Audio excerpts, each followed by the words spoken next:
भुशुड़ी पड़िब नवनिर्मित सेतु एभली घटना देखा मिली गजपति जिला गोसाणी ब्लॉक केरांडी पंचायतर डालिंबपुर रे ग्राम उन्नयन विभाग पक्षर बिजु सेतु योजन एक नाल उपर 80 लाख टंका व्यय सेतु निर्माण होईछि। निर्माणर एक मास नपुरुणु सेतुर अप्रोच रोड धसी जिबा सहित गार्ड वाल फाटी आँ करिछि। अप्रोच रोड्र तल भागरे करा जायतिबा पत्थर पैकिंग भी धसीबारे लागिछि।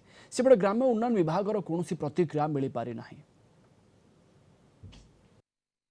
कौन वर्ष है तैयार है सीना आबे कड़ साइड बसिल जाती बोले डर डर कि आज्ञा इटिके आसला बेलू गाड़ी आसवा को टाटर तोसवा गला मधुर डर कि वर्षा दिन मानक पूरा पूरी ऊपर बाटे पानी जाए एमती परिस्थिति जो गार्ड वाल बर्तमान कम वर्षा रे बर्तमान पूरा कंप्लीट 3-4 जगह फाट हो गलानी।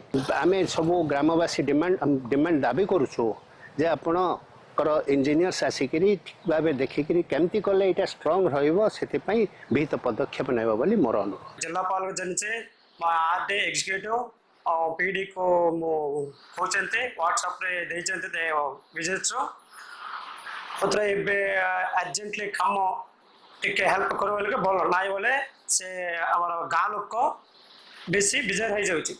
पोल निर्माण होई मासे हिछि किंतु धोई गलानी दबी गलानी एप्रोच रोड बारंबार ग्रामवासी मना करने सत्वे राताराति निर्माण हला पोल एवं निम्नमानर काम जोगु एही पोल धोई जिबा परिस्थिति सृष्टि हेलानी।